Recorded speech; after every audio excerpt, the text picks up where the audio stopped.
¿Cómo es que vamos a volver a esta aparente nueva normalidad en la que vamos a vivir, digamos, en los meses que vienen?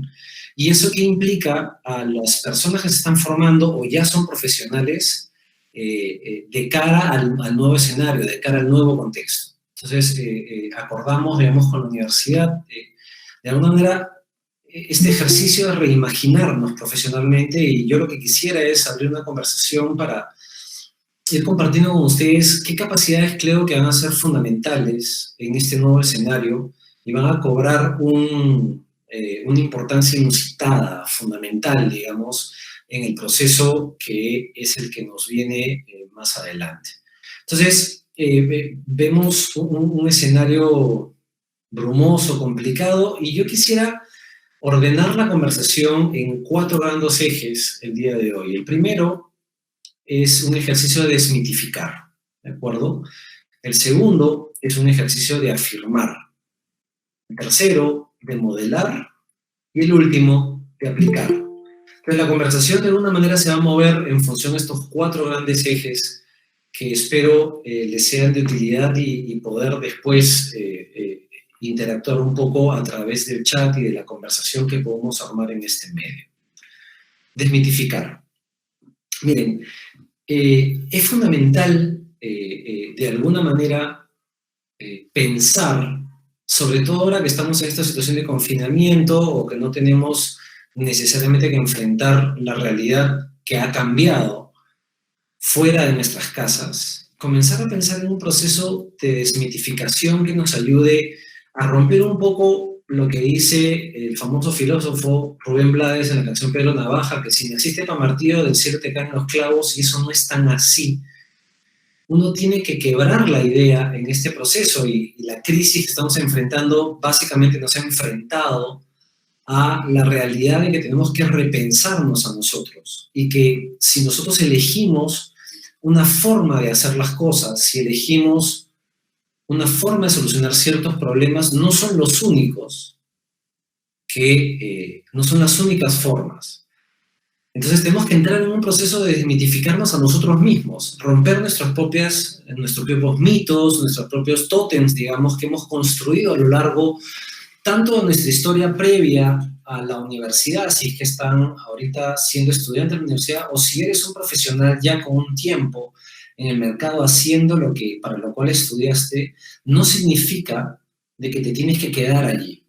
Y efectivamente, la primera enseñanza que nos muestra claramente la crisis del COVID-19 es que pensábamos de que todas las cosas eran estables, funcionaban, y hoy en día un virus que no lo podemos ver, que es la décima parte de una micra, ha tenido el poder y la capacidad de transformar nuestra realidad. Entonces, ese primer ejercicio es un ejercicio de desmitificación, que de alguna manera es como que vamos a ponernos el mono, digamos, de laboratorio, y vamos a ver cómo hacemos para transformar y quebrar estos mitos, estos tótems que hemos ido construyendo a lo largo de funcionar tanto tiempo con una sola forma de hacer las cosas, o con una sola forma de pensar, o siguiendo by the book, digamos, si quieren, las soluciones a los problemas, cuando en realidad lo que tenemos que hacer es desmitificar esa mirada, es dejar de creer que eso es la única forma en la cual funcionan las cosas. Y ahí viene una primera pregunta, y yo quiero compartir con ustedes un poco mi experiencia, es ¿cuántos procesos de transformación profesional vas a atravesar si eres un estudiante ahora en la universidad? ¿O cuántos procesos de transformación profesional has atravesado en tu vida? Yo les cuento un poco. Yo comencé estudiando filosofía primero, y a partir de un pedido de una persona que estudiaba conmigo de ir a trabajar en una zona de alta pobreza en el Callao, que es la zona de Gambetta Baja. Esa parte ya ha cambiado, pero cuando yo trabajaba ahí, era una zona de alta pobreza, alta peligrosidad, además era zona roja en esa época, porque era el final de la época del terrorismo en nuestro país. Y esta persona me pidió para ir a dictar un curso, y a mí siempre me ha encantado la historia, entonces terminé dictando un curso de historia del Perú, y a pesar de que yo había tomado la decisión de ser filósofo, me enamoré de la educación. Entonces ahí fue mi primera vez que tuve que transformarme profesionalmente. Ya había pasado ya la línea media, digamos, de la formación en la carrera de filosofía, y decidí pasarme completamente, digamos, al área de educación, y de ahí entré a trabajar en un colegio, y a mitad del proceso, o sea, 3 o 4 años después de que yo estaba dictando clases, tenía espacios de responsabilidad en el colegio, eh, y estudié una maestría, y una persona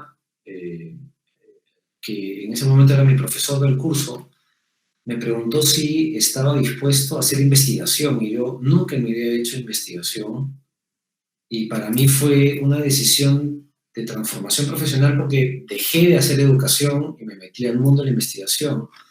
Y así yo les puedo ir contando otros ejemplos de cómo ciertos elementos o ciertas situaciones en mi vida me han obligado a tener transformaciones radicales a nivel profesional, de dejar de hacer básicamente lo que yo he estado haciendo por años atrás para hacer una cosa completamente distinta. Entonces la pregunta que debe guiar este proceso de desmitificación es ¿cuántas veces me he transformado profesionalmente, o cuántas veces me voy a tener que transformar de cara al futuro, y qué necesito para poder hacer, para llegar a buen puerto en ese proceso de transformación? Y yo les pido que ustedes piensen un segundo en cómo es ese plato de lomo saltado que hacen en nuestras casas, que era un lomo saltado que se hacía con un poco las sobras de lo que quedaba de los bistecs, que era la parte un poco que tenía cierto nervio, digamos, y ese era el plato que comíamos de lomo saltado en la casa, que no tenía un fuego tan fuerte,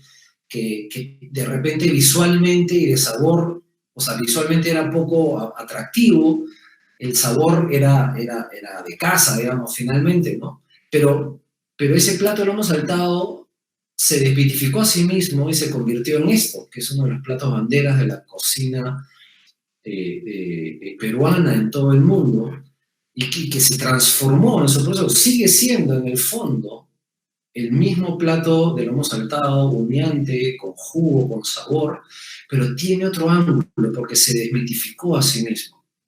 Y eso requiere, desde mi punto de vista, las siguientes capacidades o competencias para pensar este proceso de desmitificación. El primero es adaptación. El segundo es acomodación. Y aquí déjenme usar un ejemplo de Piaget. Jean Piaget es uno de los grandes filósofos y educadores, digamos, que dio las bases sobre lo que se conoce como el desarrollo cognitivo de las personas, el desarrollo humano. Digamos, es uno de los grandes, es un sociobiólogo suizo, que ayudó a sentar las bases de cómo se da el proceso científico de la educación. Entonces él decía que para poder aprender un conocimiento hay dos movimientos fundamentales. El primero es la adaptación y el segundo es la acomodación. Y empiezo por el último. La acomodación es el ejercicio que cuando tú le hablas y quieres darle un ejemplo a alguien y le dices, bueno, es una pelota naranja, y la persona no puede identificar en la cabeza cómo es una pelota naranja, le dices, es que se parece a una naranja, que es redonda y de color naranja, ya. Cuando tú logras conectar ese concepto con uno similar, lo que hace el cerebro es acomoda el nuevo concepto, lo incorpora en su red cognitiva neuronal. Entonces, hay un ejercicio cuando uno desmitifica cosas que tiene que acomodarse.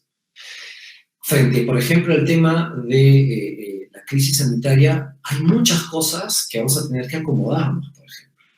Al uso de guantes, ya estamos más o menos acostumbrados, al uso de la máscara esta que tenemos que usar en la cara. Y claro, los siguientes procesos que van a pasar después de eso es que van a haber guantes con dibujitos, guantes con monitos, o sea, guantes con diseño, digamos, que van a hacer que sea más caro el guante de látex finalmente, o ya están apareciendo efectivamente estas máscaras que tienen diseños y hay diseñadores de modas, digamos, que están ahora van a lanzar su línea de barbijos o de máscaras, digamos, para protegernos. Ese es un proceso de acomodación, ¿de acuerdo? El de adaptación implica un proceso más complejo, más fuerte, más violento un poco, que es que como no tengo una forma de poder adaptar este nuevo concepto, ¿de acuerdo? Y ahí quizás cuando enfrentamos algo inesperado, no hay ningún referente que podamos acomodar la nueva realidad a nuestra red neuronal. Entonces lo que hacemos lo adaptamos, es decir, abrimos un hueco, literalmente un hueco, digamos, en la red y metemos esta cosa nueva y lo adaptamos a nuestra realidad. Entonces, para poder desmitificar, hay estos dos movimientos fundamentales, la acomodación y la adaptación, que son claves, y hay un tercero que es fundamental y que subyace a estos dos elementos, y es saber bien responder a la pregunta ¿por qué? ¿Por qué voy a desmitificar o desmontar de mi funcionamiento profesional o de mi forma como avanzar con los problemas o la realidad? ¿Por qué lo voy a desmontar? ¿Por qué lo voy a cambiar? ¿O por qué lo voy a dejar? ¿O por qué lo voy a adaptar a mi nueva forma de funcionamiento? Entonces, estos tres elementos, desde el punto de vista, son capacidades fundamentales que tenemos que ir adquiriendo en el proceso para el proceso de desmitificar. Y de ahí pasemos al proceso, a la segunda dimensión, digamos, si quieres, que les planteo, que es el afirmar.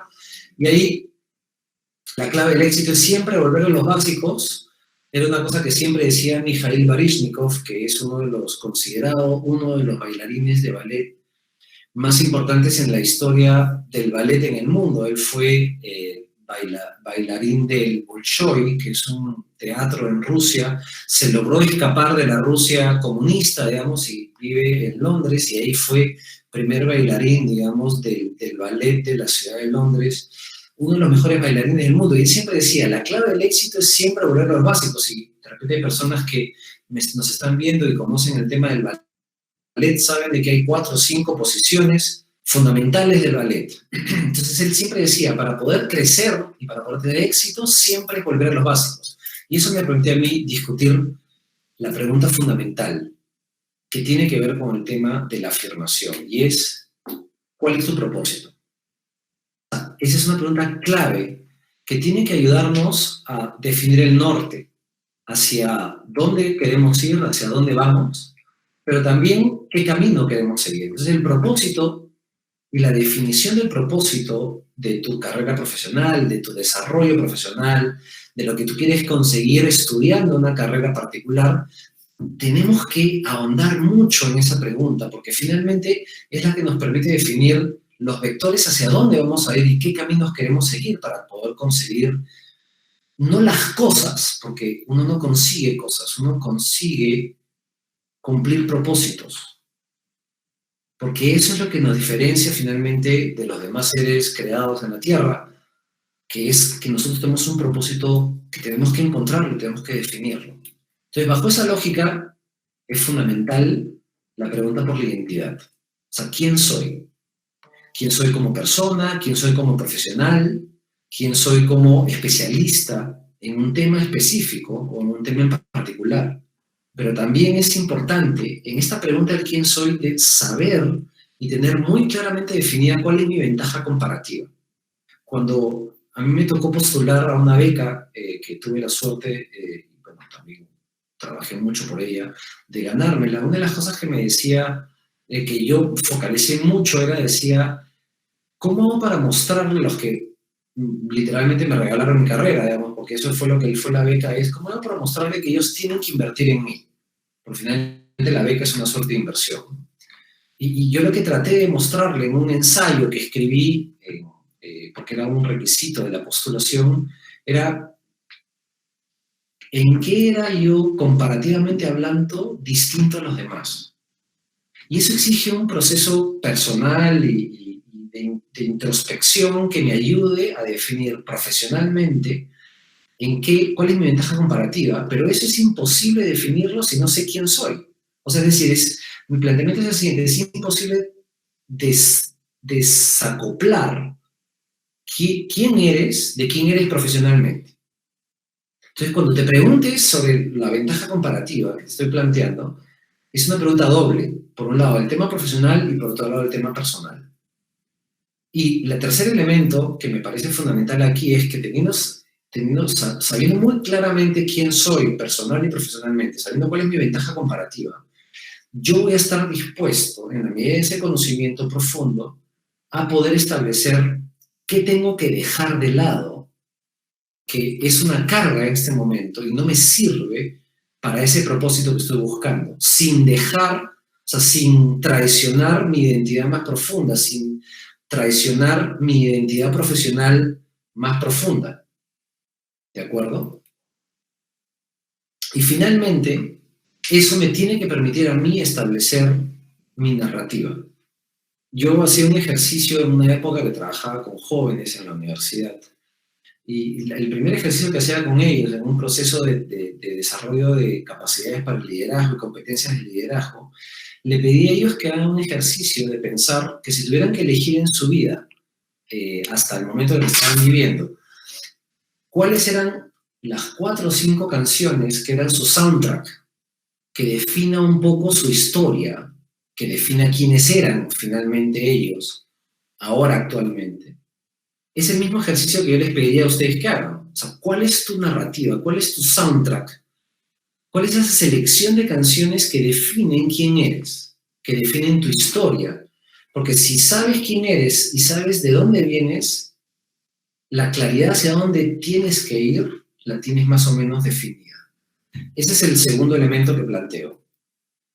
El tercero, porque creo que estoy ya comiéndome más del tiempo que en realidad tengo, el modelar, ¿de acuerdo? Y ahí es interesante esta frase, no se trata de hacer que el aprendizaje suceda, es cuestión de dejar de que este suceda, y esto lo dice Sugata Mitra, y me tomé la libertad de tomar una foto. Sugata Mitra es un profesor de Bangladesh que fue muy famoso y ahora es profesor en la Universidad de Manchester en temas de tecnología, educación y aprendizaje, y a él se le conoce en el mundo por la teoría del hueco en la pared, que es un experimento que él hizo en los tiraderos de basura de la ciudad de Bangladesh, donde viven muchas familias y niños viviendo literalmente de la basura. Él hizo un hueco en la pared, en una pared, y puso una computadora. La aseguró para que no se la roben, la dejó conectada a internet y la dejó ahí funcionando 24 horas al día. Y lo que consiguió Sugata Mitra con este experimento es demostrar de que las personas tenemos un driver fundamental para aprender, para explorar, para conocer, para investigar, para darnos explicaciones sobre las cosas. Y lo fascinante de este experimento que es que él volvió 2 semanas, progresivamente, cada 2 semanas volvía, y había un grupo de niños y adolescentes que comenzaron a navegar sin saber cómo navegar en Internet, comenzaron a producir conocimientos, y conforme él iba, cada 2 semanas se iba encontrando que el grupo se iba organizando más, iba organizando horarios, iba organizando procesos. Después encontró que había una persona que lideraba y era cambiante en los procesos de poder usar la computadora como un medio para que los chicos aprendan. Entonces, esto lo que nos mostró es lo fundamental de tener, y aquí vienen las capacidades para poder el proceso de modelamiento. Uno es la empatía, pero la primera empatía que tenemos que desarrollar es con nosotros mismos. Es tener la capacidad de saber cómo me estoy sintiendo, tener la capacidad de saber cuál es mi estado de ánimo, cuáles son mis principios, cuáles son mis elementos fundamentales que me ayuden a mí a poder acercarme al otro, que es la capacidad de ponerme en los zapatos del otro y pensar empáticamente en el otro, que es uno de los retos más importantes, sobre todo cuando tenemos una situación como la que estamos enfrentando ahora, en la cual hay carencia, en la cual claramente te das cuenta de que las personas se ponen por encima de nosotros y no comprendemos de que tenemos que trabajar en equipo. Y el trabajo en equipo se construye sobre la empatía, sobre la capacidad de entender al otro, porque no existe el yo sin el otro. Y ese elemento es fundamental. La segunda cuestión que creo que tenemos que discutir en el proceso de modelamiento es la distinción entre plan y planificación. Todos tenemos planes, ¿de acuerdo? Todos decimos, miren, yo les cuento, supuestamente el día de hoy, o sea, ayer yo de haber tomado un avión para irme de viaje con mi familia, mi esposa y mis hijos, digamos, estamos llamando, no solo tenemos un plan, sino que habíamos dicho, oye, sí, vamos a ver a tal persona, ¿no? Como que pensando hace 6 u 8 meses atrás cuando hicimos el proceso de la compra de los pasajes, etcétera, ¿no? Pero una cosa distinta es tener un plan y otra cosa es tener una planificación, porque la planificación en el fondo es hacerse la pregunta de cómo hago para que lo que he planeado suceda. Y mucha gente está llena de planes, pero cero planificación. ¿Por qué? Porque la planificación exige trabajo, exige pensar, exige reflexionar, exige además sentarse, ponerse de acuerdo, ponerse metas, ponerse efectivamente logros específicos que vamos a conseguir en tanto tiempo. Entonces, hay que distinguir en el proceso de modelamiento de nuestra reimaginación profesional es cómo vamos a planificar ese proceso. ¿Cuánto tiempo nos va a durar? ¿Quiénes van a estar involucrados? ¿Cuánto tiempo? ¿Cuánto me va a costar? Y ahí viene el tercer elemento.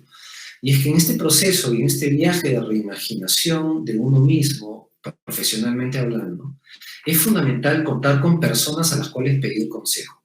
Y ojo, no estoy hablando simplemente a tu amigo del alma, con el que has jugado fulbito toda tu vida, o tu compañero de la universidad, o que siempre has hecho los trabajos, o la persona que ahora trabaja contigo hombro con hombro en una oficina, o bueno, trabajaba, ¿no? Ahora lo estamos haciendo a través de internet. No, sino incluso tener la osadía de levantar el teléfono o conseguir un correo de alguien que de repente no conocemos muy bien, pero que tenemos la intuición de que podemos preguntarle algo y él nos podría ayudar. Y no saben la enorme satisfacción que me ha tocado vivir haciéndole preguntas que parecían absurdas o irracionales a gente por encima mío, digamos, y la capacidad de estas personas de escucharte. Claro, ojo, va a haber veces en las cuales te van a decir, no, gracias, no sé quién eres, de repente eres un acosador, digamos, si quieres hacerme algo a mí o a mi familia. No digo que eso me haya pasado, pero vas a tener rechazos, pero el porcentaje de gente que te va a recibir y te va a dar consejo y te va a ayudar, te va a dar una idea en ese momento especial que necesitas es muchísimo mayor y la recompensa es muchísimo mayor. Y el último elemento de esta sección es lo que yo llamo desarrollar la intuición estratégica. ¿A qué me refiero con eso? Con el tiempo he ido aprendiendo que en este tipo de decisiones complejas y en situaciones de mucha incertidumbre, como la que estamos enfrentando ahora, es clave aprender a hacerle caso a lo que yo llamo la panza. Por esa cosa que sale de acá adentro, del estómago, de las tripas, digamos, si quieren, y que te permite saber si lo que estás haciendo está bien o está mal. Pero no se trata simplemente de confiar en ese sexto sentido, digamos, sino que hay que educar progresivamente esa intuición. A esa intuición hay que volverla estratégica, es decir, hay que hacer un proceso de conciencia de esa toma de decisión. Hay que leer mucho de cosas totalmente distintas a las que son específicamente de tu ámbito de trabajo. O sea, yo soy educador, pero leo todo lo que se me cruza por delante, así sean temas que técnicamente no tienen nada que ver con la educación o con el campo en el cual yo me desarrollo, porque eso me va ayudando a acercarme a las decisiones de las personas, a cómo es que han enfrentado los problemas ellos antes que yo, o cómo han solucionado situaciones complejas antes que yo. Entonces, al tú leer estas cosas, al acercarte a consumir de alguna manera este tipo de información, te ayuda a ir acumulando conocimiento que va educando tu intuición. Entonces, cuando enfrentas una situación determinada, tienes un set de conocimiento y de experiencias previas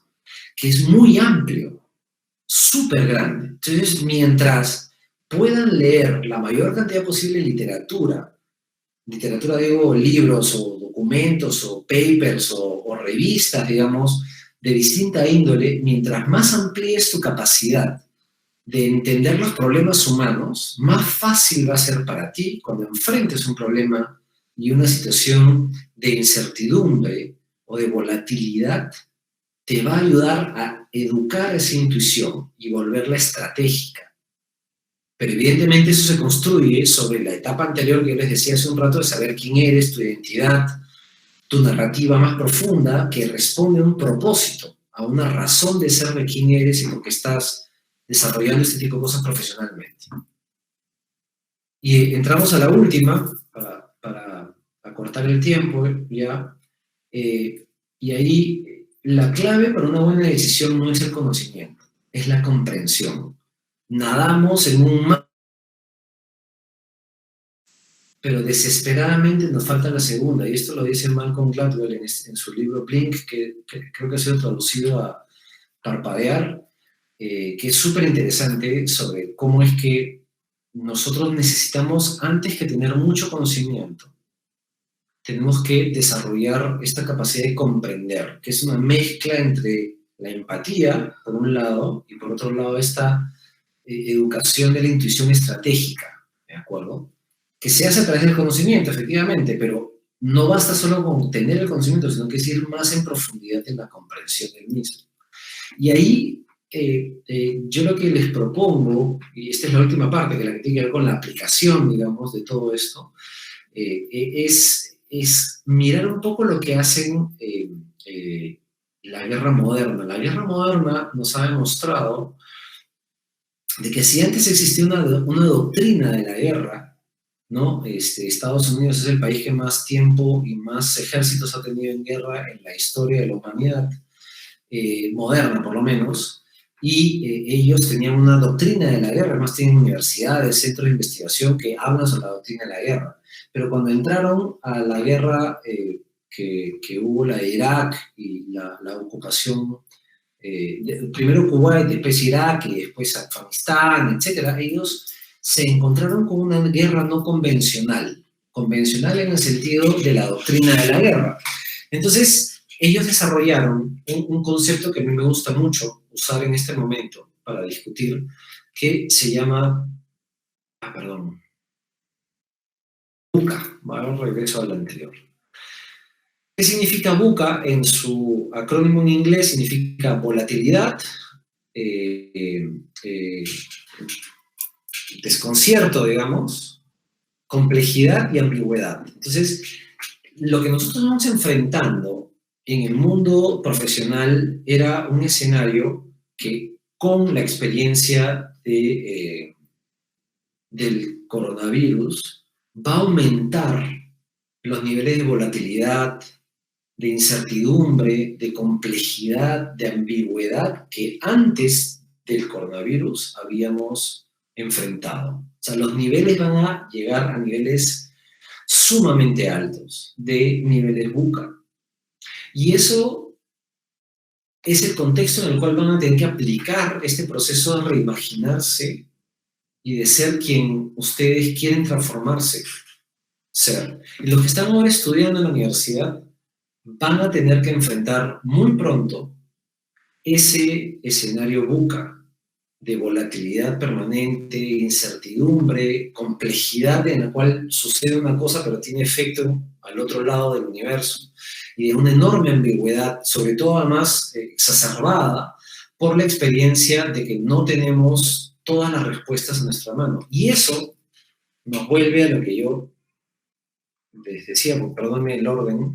Uno es el énfasis en la comprensión de la situación. Mientras más ahondemos en comprender el problema, mientras más logramos desempaquetar el problema, nuestra comprensión del problema sea mayor, la solución que planteemos a ese problema de la transformación de uno mismo, la respuesta va a ser mejor. Porque hay una tendencia aquí que ante la volatilidad, incertidumbre, complejidad, lo primero que hacemos es coger las respuestas inmediatas. Y esas respuestas inmediatas no son las mejores respuestas porque no hemos ido hasta el fondo del problema para la transformación que queremos conseguir de nosotros mismos. El segundo elemento que les planteo es el tema de la confianza. O sea, si hay un momento en la historia profesional nuestra en el cual tenemos que confiar en cuál es nuestro propósito, quiénes somos, cuál es nuestra narrativa que nos ordena históricamente atrás, es este momento. Es confiar en nosotros mismos, confiar en esa intuición estica que hemos ido educando a lo largo del tiempo a partir de esas experiencias, que nos ayuden a saber si la dirección que estamos tomando no hace que traicionemos quiénes somos y cuál es nuestro propósito, pero nos hace ser mejores para enfrentar el problema que estamos haciendo. Y el último... perdón, aquí hay un error, discúlpenme. Y el último elemento que les planteo, ya para poder abrir la conversación un poco, ahí había un error de tipeo, discúlpenme, tiene que ver con no solo el ejercicio de confianza, sino también un ejercicio de esperanza, y parece esto locura lo que voy a decir, esperanza en que es posible que lleguemos a la meta de esa transformación que estamos buscando. ¿A qué me refiero? Ustedes saben que en la guerra de Vietnam hubo muchos soldados que quedaron atrapados después que se firmó la paz, y esos eran los MIAs, los Missing in Action. Y muchos de ellos han estado en cárceles, digamos, cuando Vietnam todavía no era la Vietnam que ahora conocemos. Y gran parte de los soldados que después fueron, por ejercicios diplomáticos, fueron recuperados y vueltos a traer a su país de origen, Estados Unidos en este caso, pasaron por una serie de procesos de investigación. Y uno de los procesos de investigación más interesantes de esta saga, digamos, a partir de estas personas, era que le preguntaban qué fue lo que hizo que tú, que eras un comandante, que era físicamente bien, con buen físico, etc., y la persona al costado que murió en el campo de concentración, o de cierre, digamos, en Vietnam, ¿qué fue lo que hizo que esta persona, o sea, que siendo los dos exactamente iguales, la misma promoción del ejército o de la aviación, habiendo ido al mismo entrenamiento, uno haya sobrevivido al campo y otro no haya sobrevivido al campo? Y fue fascinante que el estudio demostró que los que sobrevivieron eran los que mantenían una visión de esperanza de que iban a salir del campo. No decían cuándo. O sea, más bien, lo interesante está que los que murieron en el camino eran personas que se decían, en Navidad me van a soltar, va a tener éxito, digamos, el proceso diplomático y me van a soltar. Bueno, llegaba Navidad y no lo soltaban. Decían, no, entonces, al final de febrero, para San Valentín, voy a poder ver a mis hijos, a mi esposa. Bueno, llegaba San Valentín, no pasaba nada. No, después voy a decir el Día de Acción de Gracias o el 4 de julio, no sé, los días, digamos, en las cuales celebran fechas importantes en Estados Unidos. Entonces, los que se ponían metas muy cortas, ¿de acuerdo?, de que iban a cumplir el sueño, no lo lograban, sino más bien los que mantenían una perseverancia en que el sueño iba a suceder algún día y se sostenían en esa capacidad de perseverancia, de comprensión y de confianza que sí lo iban a lograr, fueron los que terminaron logrando el resultado de salir con vida. Y en nuestro caso es mantener esa mirada clara de ese futuro que nosotros queremos conseguir en esta transformación que nos ayude efectivamente a lograr. No ponernos metas cortas de que el próximo año voy a ser la persona que yo espero ser, porque eso probablemente vas a fracasar. Para eso tienes la planificación, y por eso lo planteaba antes, a diferencia del plan y la planificación. Entonces es comprensión, confianza y esperanza con esta perseverancia en sostenerse de que vas a lograr el tema y que sí lo puedes conseguir. Y con eso quiero terminar mi parte y de repente abrir la conversación. Díganme ustedes cómo quieren. Quiero quedarme con el tema de que es mejor preguntar y pedirle el consejo a alguien. No saben el efecto que tiene el sentarse frente al celular y decirle tal cual, así, hola, Perico los Palotes, te quiero pedir consejo, te quiero pedir ayuda. Esas dos palabras, consejo y ayuda, literalmente me han ayudado en todo el proceso de desarrollo personal mío y profesional, tanto profesional como personal. Entonces, para Walter, ten la libertad de decirle a la persona, necesito tu ayuda, necesito tu consejo. Y no sabes la cantidad de experiencias que vas a ganar en ese proceso. Va a haber gente que te va a decir, no, no tengo tiempo, no puedo, etcétera, pero persevera en ese asunto, ¿no? Porque de verdad es súper fundamental eso de ahí. Úrsula María está planteando cómo un profesional joven que recién inicia su carrera puede desarrollar estas competencias y habilidades. Miren, yo una de las cosas que más les recomiendo, porque yo soy profesor, acuérdense, y yo soy profesor, mi especialidad es secundaria, entonces he trabajado con jóvenes antes de que entre a la universidad.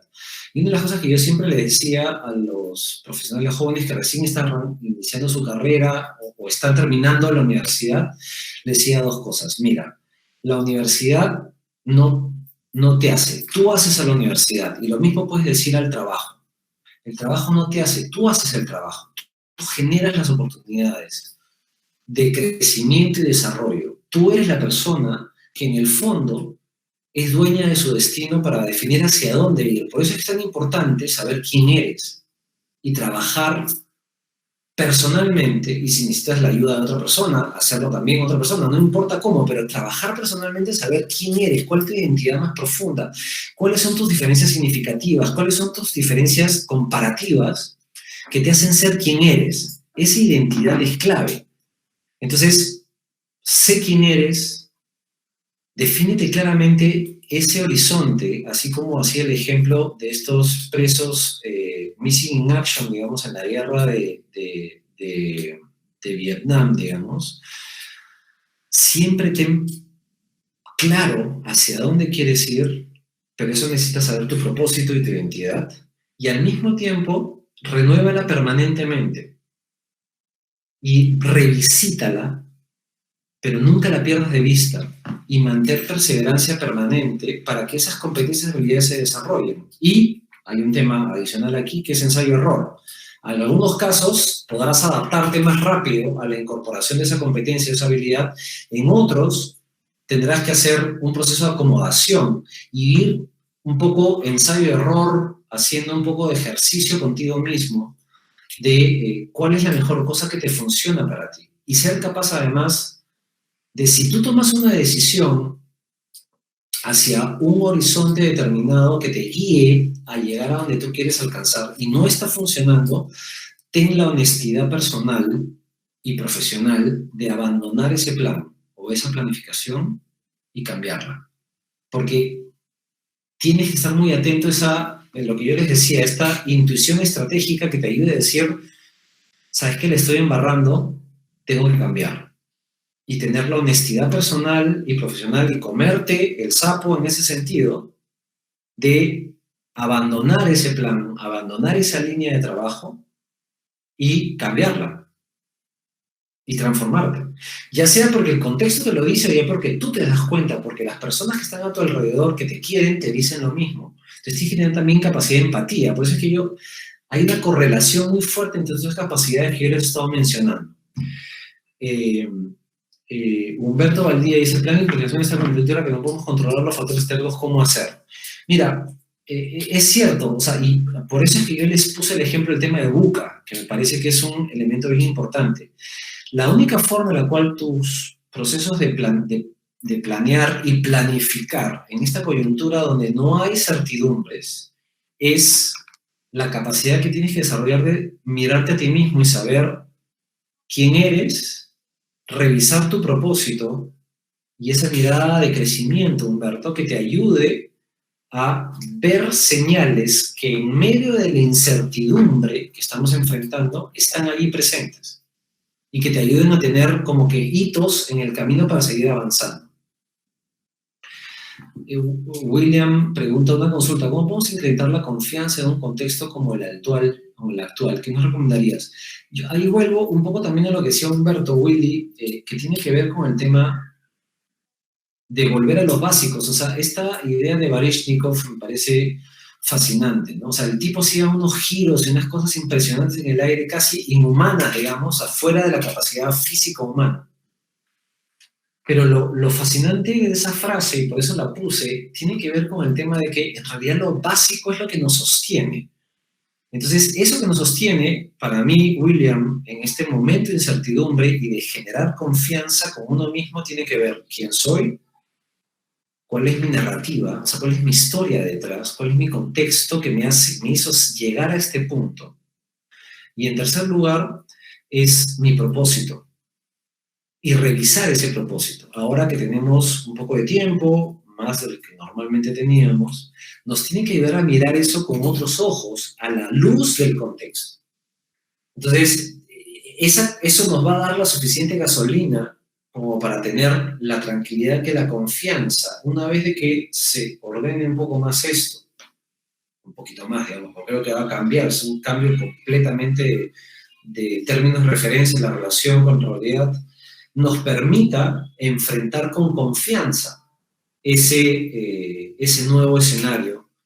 Es como, por eso el ejemplo, para redondar un poco más la respuesta, Willy, es como ese ejemplo de los soldados, ¿no? Uno dice, ¿por qué los soldados están entrenando permanentemente, disparando y gastando balas y balas de cañón y todo? Porque todo eso te permite a ti enfrentar ese escenario buca y tener confianza para poder enfrentarlo de la mejor manera.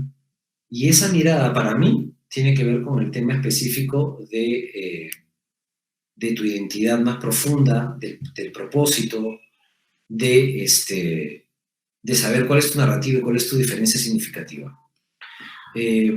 Gabriela Schultz dice que quería saber cuál es el cuarto punto. Adaptación a como... No, es desmitificar